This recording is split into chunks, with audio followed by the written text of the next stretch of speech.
What is going on, guys? Welcome back to another Shep's Garage video. Today we are going to talk about the brand new Porsche 911 992.2 and why I think it was Porsche's first ever 911 that they have gotten wrong. So without further ado, let's get straight into this video.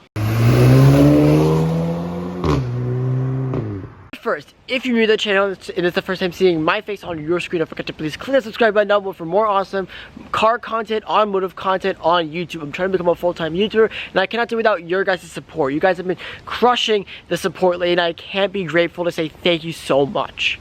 Anyways, back to the new Porsche 911. Now, behind me, I have my mom's 2022 Porsche 911 Carrera 4S. This is a 992.1. This is just the normal 992, not the facelift. Now, I'm going to be using this car today to show you why I think the new facelifted 992.2 911 is the first 911 they've gotten wrong. First, a quick overview of the 992.2 911. I first wanted to explain what the new 992 911 is. Now, the new 992 911 isn't a new car. It's basically a mid-cycle refresh or a facelift. Now, every 4 or so years, Porsche likes to facelift their 911. So this is a 992 that came out. This generation came out from 2020 to 2024, and from 2024 to probably 2028, there will be the 992.2. And then that's when the next generation 911 after this current generation, the 992.2 911, will come out. With this new facelift comes with a bunch of different changes, some good and some bad, mostly bad in my opinion. And as a big Porsche fan, I'm a little bit disappointed but feel grateful to have this car. I want to get the first biggest news out of the way, and that is the new 992 911, at least the GTS model, is a hybrid. A moment of silence for the internal combustion engine cars. Okay, moving on. For many years, the 911 has been like the only car to sort of stay from going into more hybrid tech, more mild hybrid tech. The 911 has been one of those only sports cars. You know, Lamborghini with their sports cars, the Huracan and the Revuelto, they're all going to like hybrid-ish. The new R8 is now going to be an electric car, you know. All of these, you know, sports cars are going to be more fuel efficient, everything. The 911 is really like that last car that has been fully internal combustion engine, and now that it is a hybrid, you know, don't get me wrong, it's cool, but it's a little bit disappointing. Don't get me wrong, the stats are pretty impressive. The new 992 911 T hybrid system puts out 478 horsepower from a 3.6 liter smaller engine, twin turbocharged flat 6. Now, these turbochargers are electrified, so that means that they link up to a sort of battery system, and this battery system that they've put in doesn't really add any extra weight to the car. So I find that pretty impressive, that really handling and everything, it shouldn't be too different from these normal 992 cars. Now, don't get me wrong, that's pretty impressive and everything, but still, a fully internal combustion engine car is still going to be a ton better than a partly hybrid car. I want to make sure this is clear that these cars aren't plug-in hybrids.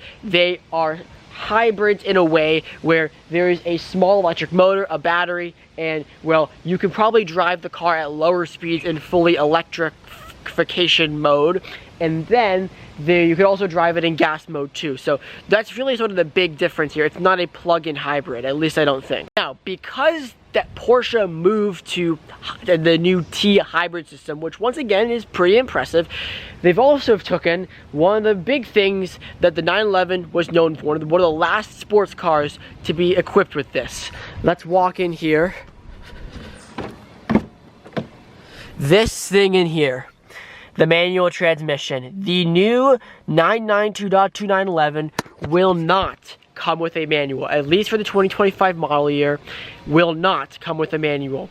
That is the biggest letdown for me, 100%. 911, I do believe, is the last sports car on the market to come with a manual transmission. And with the news of the new 992 911 not being able to come with a manual transmission, at least for the 2025 model year, that just only means that these 992 cars with the manual are going to keep going up.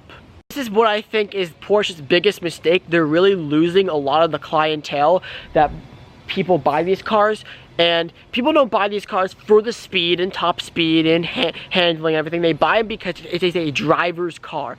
The manual transmission, the 992 is sort of that last like sort of modern 911 with a manual that you can get that's sort of a modern driver's car. And with them getting rid of the manual, it's kind of taking like the real big Porsche purists away from Porsche. But don't get me wrong, there are some other people that may say, oh, well, the 911 is not going to be faster. It comes with the 8-gear PDK, which, don't get me wrong, I have driven a PDK Porsche before. It's freaking crazy. The new PDK gearbox, I'm sure it's going to be faster than ever before. The way that the PDK kicks down from any gear is crazy. I love the PDK. But after having a manual Porsche 911 to drive, this is my mom's car, it's just not the same. It really isn't. The fun that you get out of a manual transmission 911 is truly, you know, it's unmatched. I never go hop from a 911 to, let's say, an S5 or, I don't know, another sports car and say, yeah, it drove like this car. This car with the manual has its really own driving experience that can't be replicated with any other car. Moving on from the manual transmission, you guys know my opinion on that already. I do want to talk about the new rear bumper and front bumper. The new rear bumper and rear taillights got some new redesigned stuff. So now the taillight is kind of more slimmer and the logo is kind of more in the taillight more. I'll have pictures on the screen. And the bumpers have gotten redesigned. The new sport design bumper is a little bit different. Not a big fan of it. Once again, the front bumper is also different. It has these cool vents on the front, which is kind of interesting, and kind of comparing it to the stock one looks fine. I wouldn't say it looks great.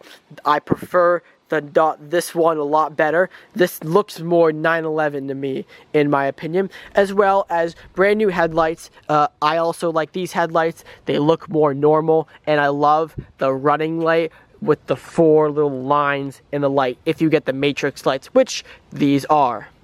I guess one upside now is that these are going to be clear from factory, I believe. I don't know if that's just the European ones or the American ones as well, but these little side markers will be clear from factory instead of orange. Now, stepping into the interior, we have 2 more letdowns, in my opinion, or let-ups, depending on how you appear or think of it. Let's start off with the first letdown of this interior, and that is the gauge cluster. I love this gauge cluster, and there are a few reasons for that. Number one is I think it is the perfect combination between the older 911 heritage and the modern technology in our current world in 2024 we are in now.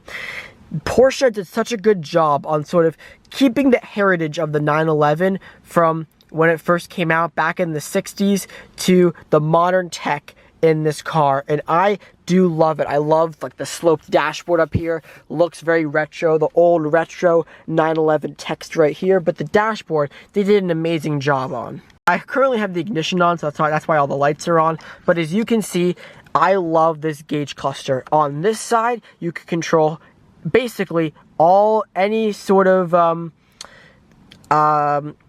technology or screens you want. Like you could have your vehicle, your trip, your reduced display, which kind of makes everything look bit more reduced and cool and technology-ish, minimalist. On the right side, you can have your speedometer, which that could also be put navigation there too.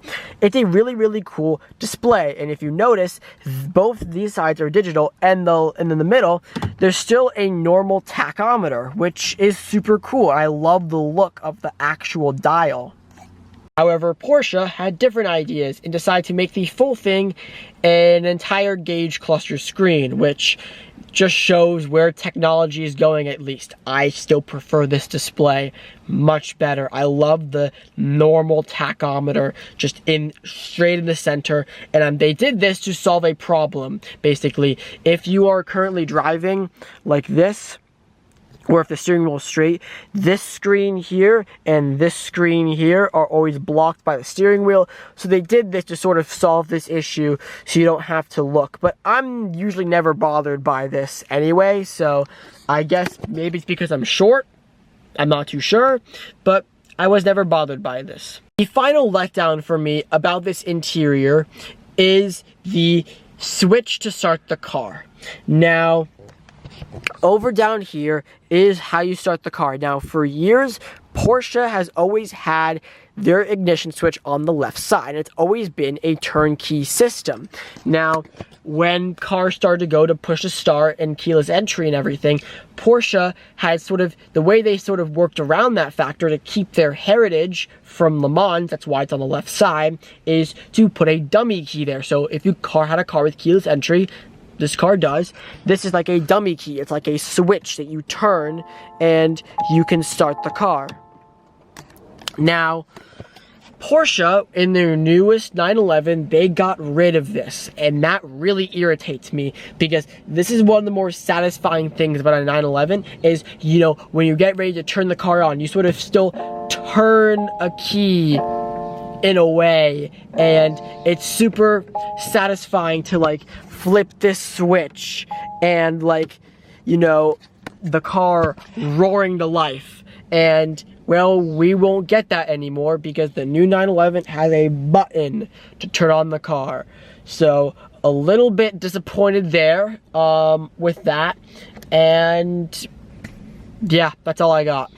The new 992 911 also has a lot more positive changes. The new lift system is a lot more accurate. The rear steering goes in further. That's awesome. The convertible top is a lot faster, 12 seconds instead of 14 seconds, I believe. But other than that, I am a little bit disappointed with the new 992 911. I don't think we are going to be getting that. I think my mom is perfectly happy with this, and she's not super happy either about the 911 going a hybrid, at least. Overall, I'm a little bit disappointed. I want to know what your guys' thoughts in the comment section down below. That's just, with this new 911 coming out, it's only going to make me appreciate the 992 and lower cars even more, because it's now basically a dead breed. We don't have an internal combustion engine 911 anymore. So thank you guys so much for watching this video. If you did, comment, like, and subscribe. I'll see you guys next one. Peace.